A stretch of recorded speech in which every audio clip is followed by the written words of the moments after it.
Buenas noches, queridos hermanos, amigos. Que la gracia de nuestro Señor Jesucristo, el amor de Dios Padre y la comunión del Espíritu Santo sea sobre todos vosotros. Les saluda a su hermano amado y amigo en Cristo, siervo del Señor, Emilio Ruiz Cervantes. Bueno, empezando una vez más este su programa, Hablando con las Escrituras.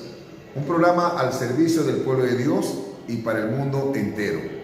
Nuestro Señor Jesucristo dijo: id y predicad el Evangelio a toda criatura. Al que creyere y fuere bautizado será salvo, mas el que no creyere será condenado. Quiero agradecerle a Dios por todas las cosas que día a día Él sigue haciendo en mi vida, y la verdad estoy muy contento, muy agradecido con Dios, por mi familia, por mi amada esposa, por mis dos hijas, y también por mi hermana Teonina, por mi hermana Iris y otros hermanitos más que esta noche y también ayer nos estamos gozando en los cultos que estamos realizando acá ya, una iglesia local. Bueno, sabemos de que Dios está haciendo la obra y seguirá haciendo la obra. Yo estoy muy contento, sinceramente, porque sé que Dios poco a poco va a ir añadiendo almas a esta iglesia local. Y sabemos de que Dios es quien hace la obra. Y lo que tengo que hacer es pastorear, guiar al pueblo y llevarlos cada día con la ayuda de Dios y la guianza del Espíritu Santo a que Cristo crezca en ellos. Esa es la intención. Siempre lo he pensado y siempre he tenido este criterio bíblico. No tanto que la iglesia local crezca en número de almas, cosa que eso no es malo, pero lo más importante es que Cristo crezca en su vida de ellos. Y qué bueno, eso solamente lo hace Dios. Así que, hermanos, gracias por todos ustedes que están orando por este grupo maravilloso, mis hermanos y amigos pastores de la ciudad de Chimbote, Perú, Ora. Quiero aprovechar, saludar a mi hermano en Cristo, siervo del Señor, Pastor Gabriel. Dios lo bendiga. Y también es mi amigo. Bendiciones, Pastor. Para mí, la verdad, es un gozo y una alegría que en esta noche esté a usted sintonizando este programa, Hablando con las Escrituras. Bueno, también quiero saludar a mi madre, a todos mis familiares de Tumbes. Un abrazo para usted, tía Rosita, también para mi prima Zoila, para mi prima Eneida, Leisler y Gema. También para mi familia de Piura, mi familia de Paita, de Chimbote, también tengo familia, de Samanco, de Culebras, mi pueblo que me vio nacer. Un abrazo para toda mi familia, para mi hermano Marco que se encuentra en Casma. Un abrazo, hermanito, para ti y toda tu familia. Bueno, en esta noche, así de rápido, quiero continuar con esta enseñanza. Creo yo que está siendo de gran ayuda, de gran bendición. Y para eso vamos a abrir las Sagradas Escrituras en el libro de Segunda de Pedro, capítulo 3. Segunda de Pedro, capítulo 3, el versículo 1. Vamos a dar lectura hasta el versículo 3. Segunda de Pedro, capítulo 3, del verso 1 hasta el versículo 3. La palabra de Dios se lee en el nombre de nuestro Señor Jesucristo, bajo la guianza del Espíritu Santo, para la gloria de Dios Padre.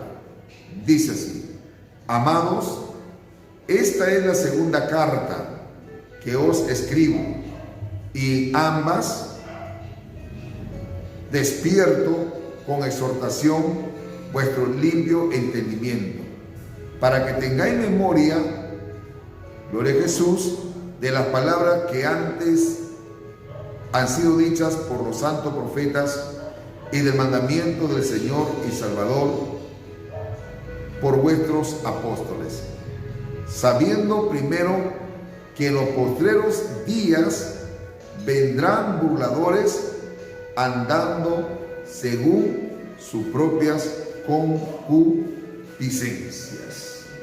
Voy a orar para que Dios me siga añadiendo sabiduría y pueda disertar este mensaje en esta noche. Padre nuestro que estás en los cielos, yo te alabo y te doy gracias, Señor. Gracias porque tú eres bueno, porque para siempre es tu misericordia. Oh Dios mío, yo te ruego y te suplico que tú me ayudes, Padre, que tú me des sabiduría, inteligencia y que tu Espíritu Santo sea quien tome control de mi vida. Ayúdame, Señor. Ayúdame, Padre. Dame sabiduría e inteligencia. Padre, en tu mano me pongo. Gracias te doy. Amén y amén. Bueno, hermanos, quiero continuar la segunda parte de este mensaje o enseñanza titulado La apostasía en los tiempos de la iglesia actual. Y aprovechar también corregir el texto bíblico el cual he tomado como referencia. Quiero hacer una aclaración. Es Segunda de Pedro capítulo 2 versículo 1. Segunda de Pedro capítulo 2 versículo 1 hasta el 3. Ahora sí, este es los textos como referencia. Me había equivocado, discúlpenme. Dice así: pero hubo también falsos profetas entre el pueblo, como habrá entre vosotros falsos maestros, que introducirán encubiertamente herejías destructoras y aún negarán al Señor que lo rescató, atrayendo sobre sí mismo destrucción repentina. Y muchos seguirán sus disoluciones, por causa de los cuales el camino de la verdad será blasfemado. Y por avaricia harán mercadería de vosotros con palabras fingidas.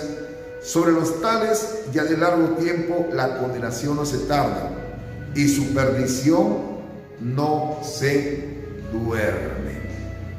El apóstol Pedro, sabemos de que fue un hombre de Dios que tuvo ese privilegio de caminar y conocer personalmente a nuestro Señor Jesucristo. Por cierto, fue usado de una manera muy extraordinaria, de una manera poderosa, aunque él solamente fue apóstol de los judíos. Pero aún así Dios lo usó de acuerdo a su capacidad, de acuerdo, hermano, podría decir también a su carácter, de acuerdo a las cosas que él también había sido instruido por el Señor. Recuerda, hermano, de que Pedro fue testigo presencial de muchos acontecimientos gloriosos, de prodigios, señales, sanidades que Jesucristo realizó. Ahora, fue uno de los discípulos, al igual que Juan y Santiago, que tuvo un acercamiento bastante cercano al Señor. Por ejemplo, una de las experiencias que Pedro tuvo, que por cierto no la tuvo o no la tuvieron otros discípulos, fue cuando nuestro Señor Jesucristo se transfiguró en el monte. También cuando Jesús resucitó a la hija de Jairo, ahí estaban Pedro, Juan y Santiago. En muchos casos, en muchos milagros, solamente estuvieron estos tres discípulos. Valga la redundancia, de entre ellos también Pedro. Ahora, Pedro, hermanos, ya un hombre tratado por Dios, por cierto, un hombre experimentado en quebranto, pudo entender el propósito de Dios para con su vida. Hay cosas, hermano, de que el hecho de que uno haya tenido experiencia con el Señor, a veces no entendemos cuáles son los planes, cuáles son los propósitos que Dios tiene con uno. El transcurrir del tiempo, Pedro pudo entender. Y sabemos, hermano, de que Pedro, sí, él murió por la causa de nuestro Señor Jesucristo. Qué diferente, ¿no? Cuando Pedro caminaba con el Señor. Ahora ya no. Ahora él como apóstol, aconsejando, animando, alentando a los hermanos. Y por cierto, también Pedro tuvo ese temor de Dios, ese cuidado de la grey. Pedro estaba muy preocupado, estaba también a la expectativa de los falsos profetas y también falsos maestros. Y él en esta carta, a manera, hermano, de prevención, a manera de que la iglesia tenga cuidado, le dice estas palabras: pero hubo también falsos profetas entre el pueblo, como habrá entre vosotros falsos maestros. Fue una palabra también profética para estos tiempos, porque sabemos, hermano, de que un día para el Señor es como 1000 años y 1000 años como un día. Así como Pedro le escribió a una iglesia presente de aquella época, esta carta también es para nosotros. Y acá dice claramente: como habrá entre vosotros falsos maestros. Una palabra profética para ese tiempo y también para estos tiempos. Porque quien origina la apostasía, a quienes el diablo va a usar, son, hermanos, a gente que salieron del mismo pueblo de Dios. A él lo va a usar. Bendito sea el nombre del Señor. Por eso que acá Pedro, hermano, le dice: también van a haber falsos maestros que van a introducir encubiertamente herejías destructoras. Porque una herejía, una doctrina errada que está fuera del contexto bíblico, ¿sabe qué? Nunca va a unir, va a desunir. Es por eso, hermano, cada vez que usted escuche un sermón, cada vez que usted escuche un mensaje, cada vez que por ahí alguien escribe un enlace, porque hoy en día, hermano, las redes sociales, usted puede enterarse de muchas cosas, incluso hasta en el ambiente de la cristiandad. Te envían enlaces, te envían hasta videos, mensajes, entre comillas, cortos de reflexión, pero por ahí hay una doctrina errada, que si uno no tiene discernimiento, si uno no tiene tal vez un conocimiento pleno, o no tiene, hermano, conocimiento de la Sagrada Escritura, fácilmente va a ser engañado. Y Jesucristo lo dijo, que muchos van a ser engañados. Gloria sea el nombre del Señor. Hermanos, estamos viviendo los últimos tiempos. Todo el escenario mundial nos dice que el arrebatamiento de la iglesia de Cristo es inminente. Cristo viene ya, en cualquier momento. Pero la apostasía en su máxima expresión se va a manifestar antes. Y eso es lo que estamos viviendo en estos tiempos. Bendito sea el nombre del Señor. La clase pasada yo les estaba diciendo y compartiendo, hermano, acerca de estos falsos que están comercializando la fe. Los que comercializan la fe. Y de ellos habló también el apóstol Pedro. En el versículo 3. Y por avaricia harán mercadería de vosotros, con palabras fingidas, con palabras hipócritas, con actitudes, hermano, de cinismo. Sobre los tales, ya de largo tiempo la condenación no se tarda y su perdición no se duerme. Miren, estos falsos, con esa teología de la prosperidad, con esa doctrina errada, Ellos usan textos mal interpretados para sostener su avaricia. Hay textos, hermanos, que ellos le dan una explicación a su manera, le dan una interpretación privada, con la única intención de sacar provecho, con la única intención de lucrarse, de hacerse rico, de hacerse millonario. Y todavía tienen la osadía de decir: Dios me está bendiciendo. Son gente, hermano, que no tiene ya el temor de Dios, que tiene su conciencia cauterizada por el pecado. En ellos habita un espíritu de error, un espíritu de engaño, un espíritu de cinismo, de hipocresía, de fingimiento. Son personas, hermanos, que no tienen consideración ni siquiera del hombre pobre, de la mujer pobre, de la viuda, del huérfano. No tienen misericordia. Son nubes, hermanos, que son llevadas, que no contienen agua. Son nubes, hermanos, fluctuantes, que no hay vida, que solamente en su corazón hay avaricia. En su corazón solamente están pensando en dinero, están pensando más en las cosas terrenales.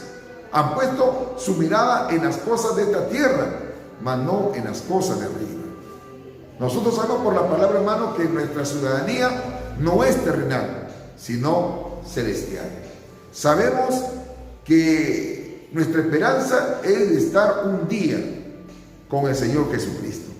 Esa es la mayor esperanza bienaventurada que debe tener todo ministro, todo hijo de Dios. Y uno de los textos mal interpretados son precisamente esto que os usan. El libro de Génesis. Vamos a ver Génesis. Gloria sea el nombre del Señor. Génesis capítulo 13, versículo 2. Dice así: y Abraham era riquísimo en ganado, en plata y en oro. Ellos dicen, ¿no?, que los creyentes son hijos de Abraham, por lo tanto deben ser ricos como él. Miren, el ser rico no es malo, el tener dinero no es malo. Aún más, Dios quiere que nosotros seamos prosperados. Dios quiere que nosotros vivamos una vida cómoda. El tener dinero no es pecado. El ser rico no es pecado. Pecado es amar al dinero más que todas las cosas. La Biblia dice que la raíz de todos los males es el amor al dinero, el amor a las riquezas. Ese pecado, que tú pongas en primer lugar las riquezas antes que Dios. Jesucristo dijo: no podéis servir a dos señores, porque amará al uno y aborrecerá al otro. No podéis amar a Dios y las riquezas. Jesucristo no se pudo contradecir y no se contradice, hermano, la palabra. Jesús dijo: los pobres siempre habitarán entre vosotros. El apóstol Pablo dijo: aquel que hurtaba ya no hurte más, sino que trabaje con sus propias manos para compartir con el que padece necesidad. O sea, en el tiempo de Pablo también habían hombres, mujeres, viudas, gente pobre. Pablo, hermano, murió de una manera tan lamentable, decapitado, y sin ser rico, sin tener propiedades. Y yo creo, hermano, de que no habrá un apóstol como lo fue el apóstol Pablo, en esa magnitud, como Dios lo usaba de una manera tremenda. Un hombre con revelación, un hombre con conocimiento, un hombre con una capacidad intelectual. Se cree, hermano, de que Pablo habló o hablaba 4 idiomas. Un hombre preparado, con una cultura excelente. Pablo, hermano, tenía muchas ventajas de lo que hoy en día muchos apóstoles no lo tienen. Pero sin embargo, siempre Pablo, su mirada estaba en el Señor. Jamás Pablo estaba pendiente o a la expectativa o aprovechándose del ministerio que Dios le había dado, por cierto, no un hombre o una organización. Por eso que él dice, no, Pablo, apóstol de nuestro Señor Jesucristo, por la voluntad de Dios y no por hombres. Él estaba plenamente convencido de que Dios le había levantado, pero sin embargo jamás él se aprovechó o hizo negocio aprovechándose de la fe, los hermanos. Era un hombre íntegro, era un hombre temeroso de Dios. Incluso él dijo, sé pasar muchas veces abundancia y también necesidad. ¿Se da cuenta? Un hombre, hermano, íntegro, un hombre honesto, como debe de ser todo cristiano, todo ministro de Dios. Llámese pastor, llámese evangelista, maestro. Bendito sea el nombre del Señor. Esta gente, hermano, enseña, ¿no? Tú eres hijo de Abraham por la fe. Sí, sabemos, hermano, que somos hijos de Abraham por la fe. Abraham es el padre de la fe. Nosotros también somos descendientes de Abraham por la fe. Y algunos dicen, bueno, si tu padre fue rico, entonces tú también tienes que ser rico. Gloria sea el nombre del Señor. Y enseña de qué manera, hermano. Ellos dicen, no, que el pacto de Abraham es la base para el derecho del bienestar material. Ellos aplican eso, ¿no? Que el pacto que Dios hizo con Abraham no es que Abraham hizo pacto con Dios, no. ¿Quiénes somos nosotros para hacer pacto con Dios? Jamás, nunca, hermano, usted va a encontrar un versículo en la Biblia donde hubo un hombre que hizo pacto con Dios. No. Solamente vemos en la Biblia que Dios hizo pacto con el hombre en 8 oportunidades. Es Dios quien hace pacto. O hizo pacto. Alabado sea el nombre del Señor. Y por cierto, Dios hizo pacto con Abraham. Y esta gente, hermana o hermano, gloria a Jesús, enseña que los creyentes son hijos de Abraham y también de las riquezas. Gálatas, capítulo 3. Gálatas, capítulo 3. Gloria a Dios. El versículo 7. Dice así. Sabe por tanto que los que son de fe, estos son hijos de Abraham. ¿Verdad que sí? De eso no hay duda. Yo también soy hijo de Abraham por medio de la fe. Por la fe somos hijos de Abraham. Pero ellos enseñan, hermano, que así, que los creyentes son hijos de Abraham y también por él somos hijos de la riqueza que él tuvo.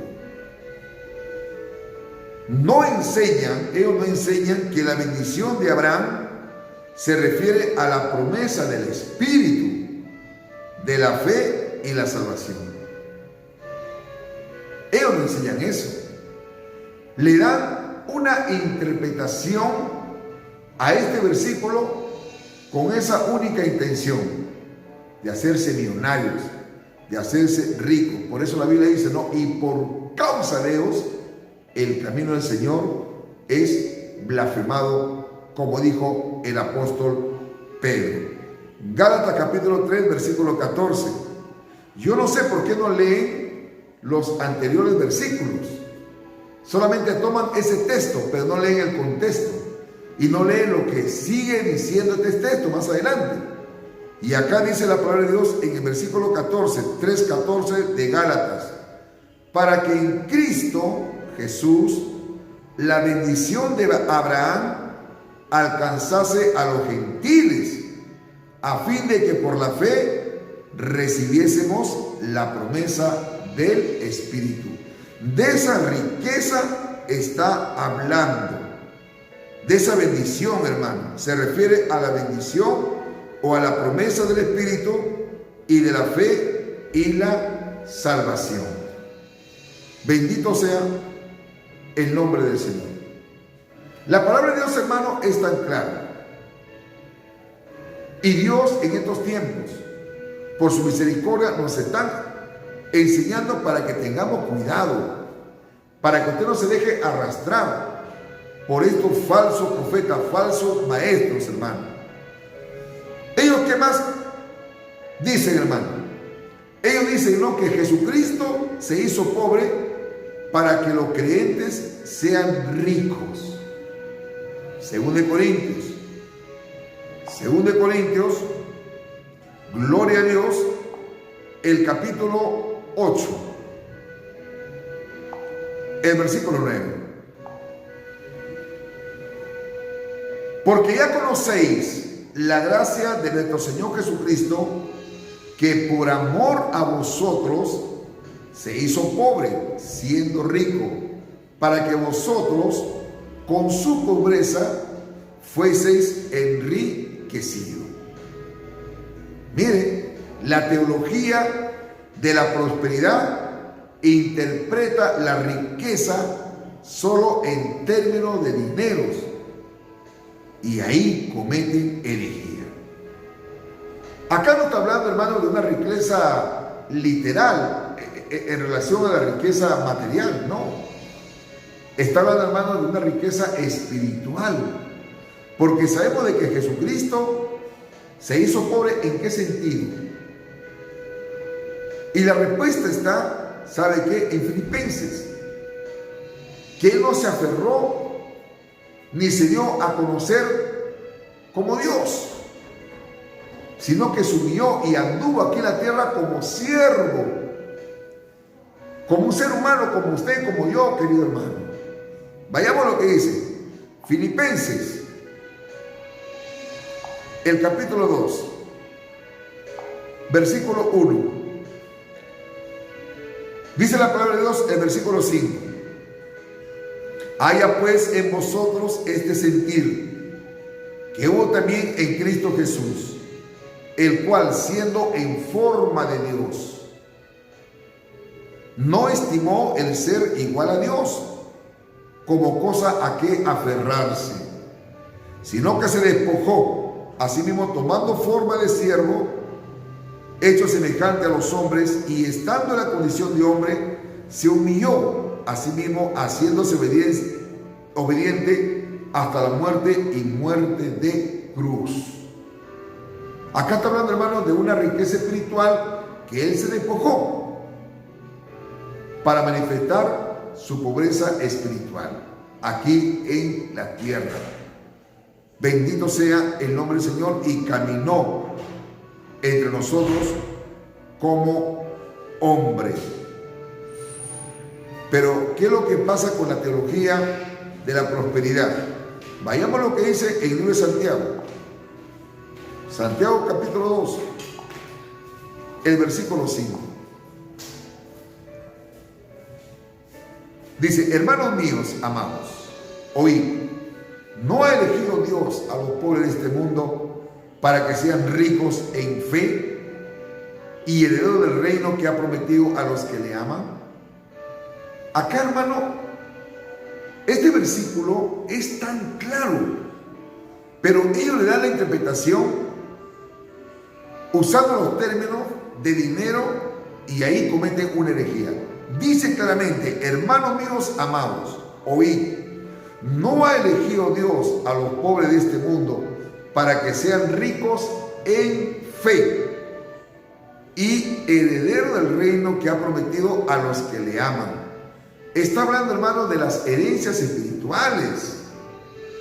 No está hablando de las riquezas materiales.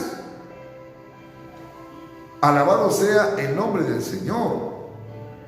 Entonces, hermanos, tengamos cuidado con esa doctrina errada, con esa doctrina demoníaca que hoy en día enseñan, hermano, que los cristianos deben de pactar con Dios para recibir lo que tú quieras.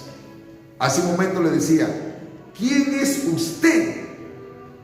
¿Cómo usted se puede atrever a decirle a Dios: sabe que yo voy a pactar contigo? No, hermano. ¿Acaso usted lo va a obligar a Dios? De ninguna manera. Usted no puede hacer pacto con Dios. Es Dios quien hace pacto con el hombre. Es Dios quien hizo pacto con el hombre. No es que usted va a hacer pacto con Dios. Bendito sea el nombre del Señor. Esto de pactar con Dios es una falacia, hermano. Nadie puede pactar con Dios, ya que el hombre no está al nivel de Dios para hacerlo. Según la costumbre bíblica, es el mayor que toma la iniciativa para hacer un pacto y no a la inversa. Así también, no podemos manipular la soberanía o la voluntad de Dios. Si algo no nos gusta, entonces corremos para pactar con el Señor. Y Dios tiene que estar obligado a cambiar la situación o las circunstancias que yo no quiero aceptar. Por favor. Es inimaginable, hermano, pensar que Pablo, en esos tiempos, pues, ¿no?, pudo haber pactado con Dios por una buena suma de dinero, por el aguijón, o sea, por la enfermedad que él tenía. Sabemos que Pablo tenía una enfermedad a los ojos.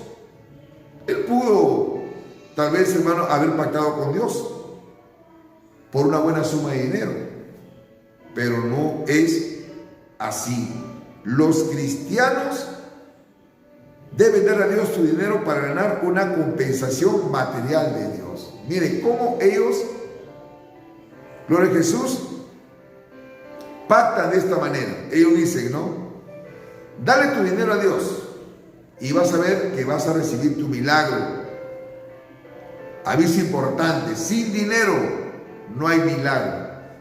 Ellos se atreven, incluso yo he visto algunas congregaciones, hermanos, que así enseñan, sin temor alguno. Dale tu dinero a Dios y vas a ver que vas a recibir tu milagro. Porque si tú no das dinero, no hay milagro entonces. ¿Te das cuenta, querido hermano, amigo, pastor? Tenemos que tener bastante cuidado. Los cristianos deben dar su dinero para ganar una compensación material de Dios. Imagínense, hermano. Esto me hace recordar, hermano, en el tiempo de Martín Lutero, ¿no? Por eso que él se rebeló contra la iglesia católica romana en aquellos tiempos. Que los papas cobraban, hermano, indulgencia para comprar un pedacito de cielo. Imagínense cómo usaban esa herejía. Bendito sea el nombre del Señor. Y hoy en día enseñan lo mismo, hermano, que los cristianos deben dar dinero a Dios para ganar una compensación material de Dios. Por ejemplo, ¿no?, esto significa que si tú das 100 soles a Dios, el Señor te dará 10,000 soles. El negocio es al 100 por 1. Así hay gente, hermano. Hay gente que dice, vas a ver, tú das 1,000 soles y el Señor te va a dar 100,000 soles. Sinvergüenzas, mentirosos. Es verdad, hermano, que tenemos que dar a Dios el diezmo, la ofrenda, pero lo hacemos por fe, por amor, por obediencia a la palabra de Dios, no por intereses terrenales. Estos predicadores de la prosperidad pueden manifestar, hermano, hasta dones, hasta milagros. Pueden tener todas esas cosas. Y usted me dirá, hermano Emilio, pero ¿cómo es eso? ¿Cómo es eso? Es que muchos se apartan del camino del Señor. Y la Biblia dice que los dones son irrevocables. Cuando Satanás fue arrojado a la presencia de Dios, él fue arrojado. Pero los dones que tenía Satanás no se le fue quitado. Así también he conocido muchos predicadores que Dios los ha usado de una manera tremenda, prodigios, señales, sanidades, milagros, pero cayeron en apostasía. Y ahora esos dones, esos milagros que tienen, hermano, como alguien dijo, le están sacando provecho. Están administrando mal los dones para provecho terrenal y no de Dios. Por eso la Biblia dice en el libro de Mateo capítulo 7, versículo 21 al 23. Vamos a ver lo que dice Mateo. A esto se refería nuestro Señor Jesucristo. No todo el que me dice Señor, Señor, entrará en el reino de los cielos, sino el que hace la voluntad de mi Padre que está en los cielos. Jesús seguía diciendo: muchos me dirán en aquel día, Señor, Señor, ¿no profetizamos en tu nombre? Y en tu nombre echamos fuera demonios, y en tu nombre hicimos muchos milagros. Entonces le voy a declarar: nunca os conocí, apartado de mí, hacedores de maldad. A estos falsos se refería nuestro Señor Jesucristo. A estos que hoy en día se están aprovechando de los dones que Dios le dio para hacer negocio. Hay gente que dice: hermano, pero si fuera un falso, yo he visto que ha hecho milagros, me ha sanado, hermano, me ha curado, he tenido cáncer, los médicos me desahuciaron y cuando fui a ese lugar di 1,000 soles. Otro dice que dieron 2,000 soles, 15,000 soles y fue sanado. ¿Qué le parece? Esos son, hermano, que tienen el don de sanidad, don de milagro, pero lo usan con otros fines lucrativos. Estos son los falsos del cual habló Pedro. Y harán mercadería de vosotros, harán negocio de vosotros. Poder en la sangre de Jesús. Que Dios, hermano, nos guarde, que Dios nos proteja. Eso de la doctrina de que hay que hacer pacto con Dios, si tú le das tanto, Dios te va a cuadruplicar. Esa es una herejía. Si usted, hermano, quiere dar una ofrenda para la obra de Dios, si usted quiere cooperar con la obra de Dios, usted lo hace por obediencia, lo hace voluntariamente, lo hace de todo corazón, no por recibir algo a cambio. No es así. Yo creo que sí, Dios bendice. Por cierto, si tú das, Dios te va a bendecir. Pero yo no te puedo presionar. No te puedo decir: ¿sabe qué? Mira, si tú das tanto, Dios te va a cuadruplicar. No. Eso tiene que nacer de tu corazón. Ahora, no está de más también que yo tal vez pueda pedir por ahí hermanos, como lo estaba haciendo hace unos días, pero no para beneficio personal, sino algunos hermanos para que me apoyen, o apoyen, mejor dicho, la obra de Dios, porque se iba a aperturar ya acá en la ciudad de Lima. Esta cortinita que usted la ve en la parte de atrás, a mi espalda, fue una donación. Dios tocó el corazón. Y la verdad, a propósito, está muy bonita. Y Dios sigue bendiciendo. Hay personas que también me han prometido, la verdad, familia, me han prometido seguir apoyando la obra de Dios. No para mí, sino para la obra de Dios. Se requieren muchas cosas. La verdad, se requiere todavía implementar, adornar la casa de oración. Así que, hermanos, amigos, predicadores, siempre tenemos que contrarrestar con aquellos falsos que están haciendo mercadería, que se están aprovechando de la fe de muchos hermanos. Así que esta enseñanza al menos le haya sido de gran provecho para su vida. Que Dios lo bendiga. Quiero orar por ustedes. Padre nuestro que estás en los cielos, que en esta noche te pido que tú bendigas a mis hermanos, ministros, pastores, que tú los fortalezcas, que tú los guardes, que tú los guíes, que tú los prosperes. Señor, guárdalo de todo viento de doctrina, Padre, y cuídalo de toda artimaña del enemigo, de todo engaño de Satanás. Sabemos de que tú eres todopoderoso y tú nos darás, nos prosperarás conforme a tu voluntad. Gracias, Señor. danos un sueño reparador y que el día de mañana tú nos puedas guardar y cuidar. Gracias, en el nombre de Jesús. Amén y amén. Que Dios los bendiga, hermanos. Estoy un poquito distante. Parece que me han escrito. Vamos a ver qué dice acá. Hola, sobrina, hermanita Orfelinda, ¿cómo está? Me dice, hermano, gracias a Dios porque está compartiendo la palabra de Dios, porque es un alimento para nuestra alma. Dios lo bendiga, hermanita Fela, ¿cómo está, sobrina? Te quiero mucho. Gloria a Dios. ¿Cómo está, Nancita Periche? Soy Lita. Gracias, gracias. Gracias, hermana, gracias. Gracias. ¿Cómo está Héctor Cervantes, mi tío? Gloria a Jesús. Pastor, Dios lo bendiga. Muchas bendiciones a todos ustedes. Dios lo bendiga a todos ustedes. Bendiciones, hijita, bendiciones. Muy bien. Dios lo bendiga.